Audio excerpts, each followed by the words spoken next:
Leksiyemizni başlaymiz, hürmetlik vatandaş. Bugünkü istağı 2021 yıl 6. ayının 7. günü vatandaşım yukarıda sözlük. Endi 2. leksiya. Endi kısa haberler şeklinde söyleyimiz. Bunu anlayız, hürmetlik vatandaş. Kısa haberler. Nemi yüzlü neş? Cungo matbuatları konu yazma makalını hedef medyalaşka başladı. Xi Jinping özgürlüş asıl kılamdı. Ya ki Xi Jinping'e karşı lagırdıkiler hareket göttü. Solçulluğu zərbi birdi. Çinpokon, YouTube, 6. ayının 6. günü. Bu yerde konu yazma makalını hedef maktaşkı başladı degen de 1978 yılı 11. növbetlik 3. umum ışığında oturup koygan. Hakikatli sınashning ölçümü ameliyat. Ya ki ameliyat hakikatli sınashning ölçümüdür.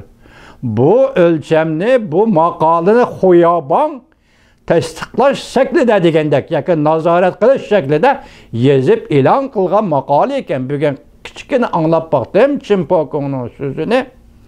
Muşini qaytı medilep de hazır Cungo matbuatları bırak Huyaban'ın ismini kızgalmapta. Esinizde var Huyaban kim?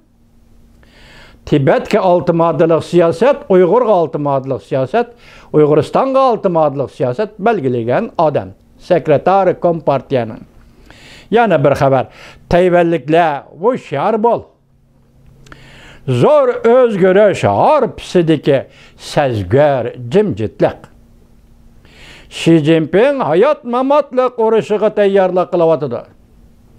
Tayvan halkı özgürlüşke tayyarlık kılışka ihtiyaclık. 6. ayının 2. günü YouTube liyipem. Bu muşu gündün başlandı Tayvan cidili, 2. günüdün başlandı bugün 75 gün. Ömer Kanat Efendi Xitaylarning biz tarafda turishi texmu ta'sir qozg'amamdi. Muşu gapni tushunamdim, anglashga vaqtim yetmedi, kechiringlar ki anglab baqaman. Buning ma'nosi agar Xitoylar biz tarafda Uyg'ur tarafda turisi foydasi bo'lmamdi deyildigan bo'lsa, men aytamanki Xitoylar hargiz siz tarafda turmaydi Ömer Kanat Efendi. Bu sizin esingizda bo'lsin. Hozir siz tarafda turadigan faqat bir kishi o'tirg'i chiqdi, kim? Wei Jingshin. Wei Jingshin siz tarafta turishi mumkin, lekin Xitoylar hargiz Uyg'ur tarafda turmaydi efendim. 6. ayının 7. günü İstiqlal TV. Amerika armiyasining aeroplani Tayvanga tushdi. Tayvan xalqi shod xuramliqqa cho'mdi. Jungo Kompartiyasiga nima bo'ldi? Jonglining nazari YouTube. 6. ayının 7. günü. Uyghur Sot Kollegiyasining tunji isbotlanishini 6. ayının 6. gün 4. bölüm. Mehrigul Tursun. Bunun da şuna deyimiz ki hazır bu bevosita anglitish bilan berilyapti. Barat Yo'ron Qosh efendi bevosita anglitishni qo'yib bering. Bevosita anglitishni qo'yib bering. Qisilib olmam. Sig'dilib kirmang. Sizning gaplaringizni bizdan anglashga vaqtimiz mi yo'q? Buning uchun kechiring. Kavak chammisi bo'lib rol o'ynamang. Biz 1. günü, 2. günü mesela Qalbi Nur Sidiq anandan keyin Sayragul Savut anandan keyin Umar Gali mushularning dokladini yaxshi angladik.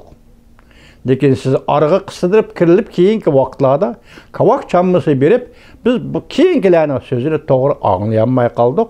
Bevosita anglatish kerak ekan, bevosita anglatishni hurmat qiling Farg'at Yo'ron Qosh efendi. Qistirilib kiryapman.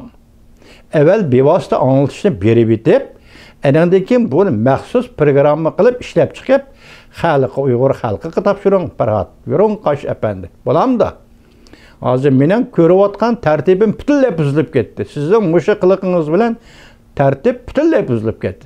Shaxsan o'zimdan aytsam, boshqalar qanday ko'rayotdi bilmayman, tartib butunlay buzilib ketdi. Biz bu yerda faqat 4-5 odamning Zumrat Davud,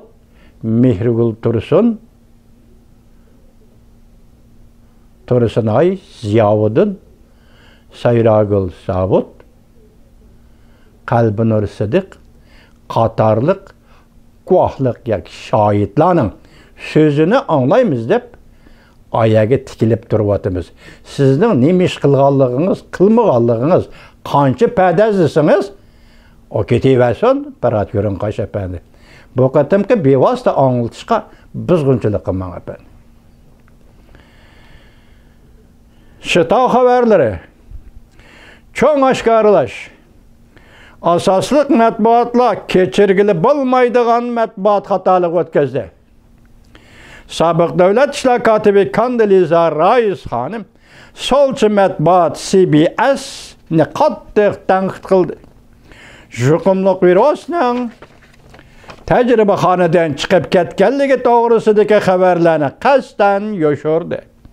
Sabık Prezident Trump şundaq deyish bilan to'g'ri hukm qilgan edi. Dedi 6 ayning 6 kuni YouTube Shitao xabarlari.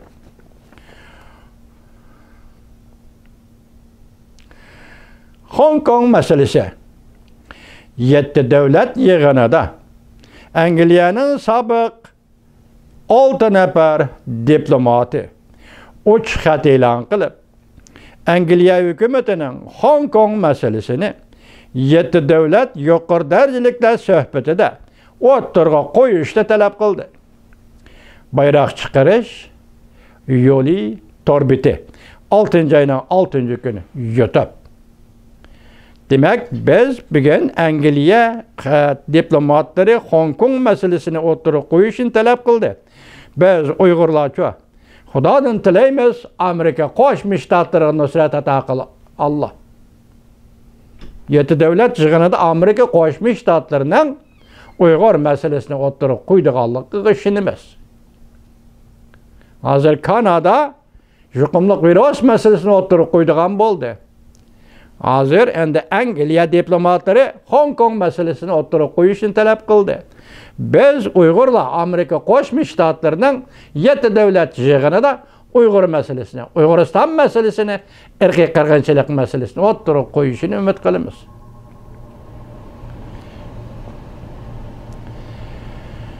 Eng yangi xabar. Bütün kishilarning nazar diqqati Amerika Qo'shma Shtatlari Rossiya Federatsiyasi bir maqomga keladigan bir paytda voqealarning taraqqiyoti har bir junguliqqa munosabatlik. 6 ayning 6 kuni YouTube Amerika iqlim masalalari torbiti. Bu iqlim masalalari torbiti bir meydansız torbiti. Bu ba'zi bunda ijobiy xabar berib qo'ydi, ba'zida jungoparast xabarlarni taqdirdi. Men buningdan misol elib ishlamagan edim, hozirgacha bir leksiya. Men bu yerda bugun bu misolni oldim, vatandoshlar eng yangi xabar deydi. Bütün kishilarning nazar diqqati Amerika Qo'shma Shtatlari va Rossiya Federatsiyasi bir maqomga keladigan bir paytda voqealarning taraqqiyoti har bir junguliqqa munosabatlik. 6 ayning 6 kuni YouTube Amerika iqlim masalalari torbit. Amerika Davlat Majlisi a'zolari Tayvanga ziyoratga keldi. 750 ming yeshik vaksina olib keldi. Amerika harbiy aeroplani Tayvanga tushib, har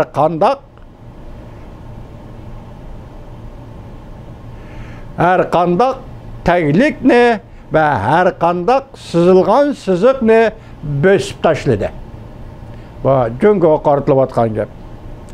6 ayning 6 kuni YouTube Li Yipeng Davlat ishlar kotibi Antony Blinken jungoning mas'uliyatini surishti qilishga va'da berdi.